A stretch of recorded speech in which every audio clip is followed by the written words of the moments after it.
Menos bla bla bla y más realidad. El rollo de... ¿Qué tal? Buenos días. Este es el rollo de Luis Carlos Ugalde, que se nos cortó. Se cortó la llamada. Bueno, en lo que llega, nos seguimos en el traca-traca, mi querido Lalo. O sea, sucede lo mismo en todas las avenidas. O sea, realmente hay un congestionamiento brutal. Debe de haber una serie de rutas alternas a través de las cuales no metas a la gente a este berenjenal, ni a los coches en la aportación de contaminación, que es brutal ya en esta ciudad, ni a los pobres, aparte que van vacías las ciclovías, ahí asfixiándose con el tema. Dime. Pero a ver, fíjate, que nos dé la señal Erika y nos interrumpe y ya nos vamos a la conversación. Ya está. Ya está, Luis Carlos, adelante. Ahora sí, por favor. Ahora sí tenemos a Luis Carlos Ugalde, director de Integralia Consultores, que usted sabe que fue presidente del Instituto Federal Electoral y justamente su expertise es el mundo electoral, pero además el riesgo político, y nos parece, Luis Carlos, gracias por estar con nosotros, te saluda Augusto Chacón, que esto de la reforma electoral entraña muchos riesgos, uno de ellos, por supuesto, político. ¿Cómo estás? Muy bien, muy buenos días, gracias por invitarme a platicar. Sí, creo que esta reforma electoral y el rechazo de la iniciativa de reforma electoral implican un riesgo, y creo que más bien, dado que esta reforma no tiene posibilidades de ser aprobada, los riesgos en realidad derivan qué ocurrirá a partir de que esta reforma no sea procesada y no sea aprobada. Ese creo que es el riesgo, porque ponernos a discutir si los consejeros deben o no ser electos por voto popular, me parece que es importante para mostrar la falta de lógica y de sustancia de la iniciativa, pero en realidad como eso no va a ocurrir, entonces más bien hay que pensar qué va a pasar cuando esto no sea aprobado. Y creo que ese es el tema de fondo. Me parece que el presidente, como ya sabemos, no hay nada nuevo, va a usar ese rechazo para seguir atacando al INE, va a usar ese rechazo para en noviembre de este año, cuando se esté negociando el presupuesto de 2023, decir que va a otorgar menos recursos al instituto. Va a ser usado para en 2023, cuando se nombren 4 consejeros nuevos del instituto, presionar los 4 nuevos sean más afines a Morena, o bien, yo incluso he pensado que puede ser usado para que el proceso no prospere, para que se quede el Instituto Acéfalo, y creo que el riesgo mayor de esta embestida del presidente en contra del INE, que no es nueva, sería en 2024 en la elección presidencial. A mí me preocupa mucho que la experiencia que ocurrió con la consulta de revocación, en donde hubo una violación sistemática de todo el gobierno y de muchos gobernadores en contra de la ley electoral, en la cual hicieron campaña, aunque la tenían prohibida, pueda repetirse en 2024 y entonces que esa elección acabe siendo una pelea callejera. A mí me preocupa mucho todo este tipo de riesgos que veo adelante. Luis Carlos, adelante, Eduardo. Luis Carlos, ¿cómo estás? Buenos días, soy Eduardo Mar de La Paz, te saludo con gusto. Oye, pues qué bueno que haces esta puntualización, porque yo creo que efectivamente no vale ni la pena entrar a la discusión de que si hay más o desaparecieron o no desaparecieron en la propuesta los plurinominales, pero con esta acotación que haces me parece vital, ¿no? ¿Qué gana entonces el gobierno federal o el presidente con esta iniciativa? ¿Cuál sería la utilidad de presentar algo que sabe que no va a trascender específicamente? Todo lo que acabo de decir. El presidente necesita una narrativa constante de pleito. El presidente necesita una narrativa para alimentar su mito fundacional, que se le robó la presidencia en 2006 y que entonces él sigue luchando contra los titanes del neoliberalismo, uno de ellos es el INE. Quiere seguir alimentando la idea de la austeridad y decir que los partidos, el PRIAN, quieren mantener sus privilegios.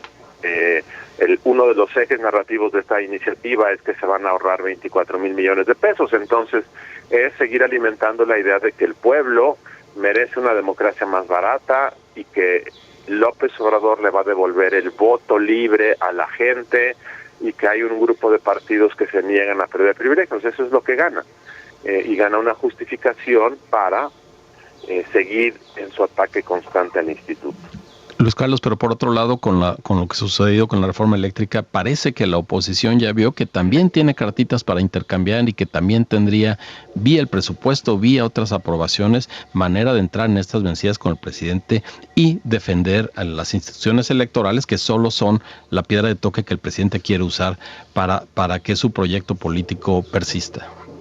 Sí, yo creo que esto es contraproducente a la larga, porque también es cierto que la oposición se ha unificado. También es cierto que el rechazo de la reforma electoral tiene mucho eco en la sociedad, porque la idea de que hay que defender al INE creo que es algo que hace sentido a muchos segmentos de la población. No son los mismos de López Obrador, son otros probablemente.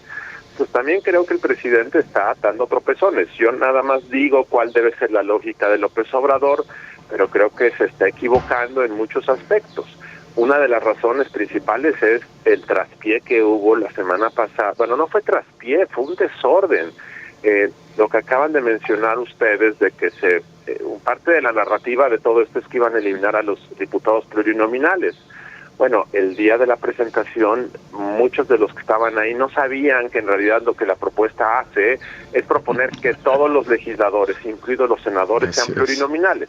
Entonces no hay idea de lo que contiene esta iniciativa, y esto muestra que fue hecho de manera desordenada, sin claridad de qué se está buscando, simplemente meter cosas porque pues creo que no hay una visión de hacia dónde, y esto quedó reflejado en este tema.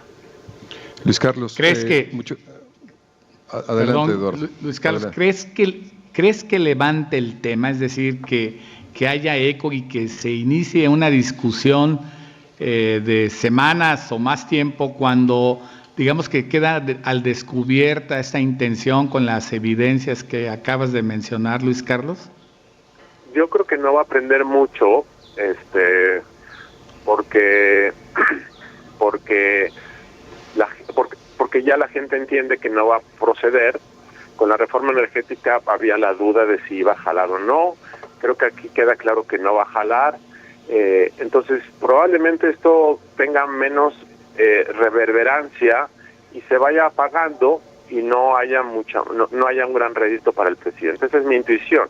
Sé que la oposición va a presentar una iniciativa global de forma unificada, pero probablemente no tenga fuego.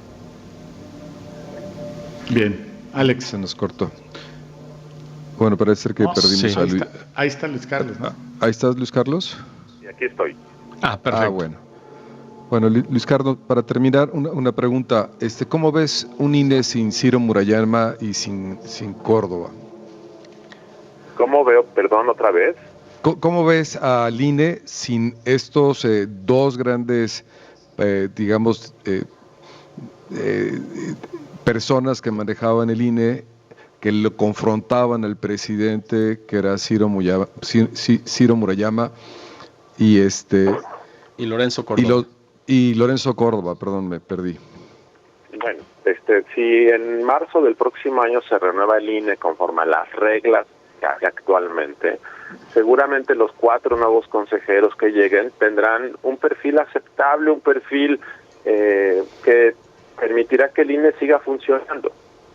Ahora, hay 2 riesgos. Uno es que Morena quiera forzar el procedimiento para que queden candidatos afines a su militancia, a su visión del país. Recordemos que López Obrador quiere que las instituciones, igual que los periodistas, sean militantes de una causa, y cuando no lo son, cuando dicen que son neutros, los acusa de estar en contra de ese pueblo. Bueno, entonces una es que Morena quiera forzar. Eso es muy complicado porque el proceso de nombramiento de consejeros tiene en su seno un tema de experiencia y conocimiento y especialización. Entonces es muy difícil que se filtren activistas, militantes de partidos al final, porque requiere otro tipo de preparación. Pero eso es un riesgo, y entonces lo que tendría serían anti-Lorenzos Córdobas o anti-Ciros Murayama queriendo cambiar la orientación del INE. El segundo riesgo es que no se nombren, porque no se pongan de acuerdo y porque Morena diga, a mí no me gusta este tipo de perfil, yo no quiero expertos, yo quiero militantes, y entonces que se quede el instituto acéfalo.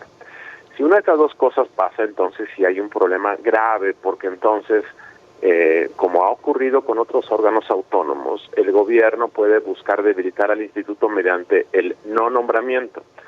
Esos son dos riesgos, pero reitero, si se procesa el nombramiento con las reglas que existen, pues van a quedar otros 4, pues funcionarán, serán otro estilo, probablemente menos combativo o menos visible, pero el instituto deberá caminar, claro, creo yo, pero van a ser momentos muy complicados.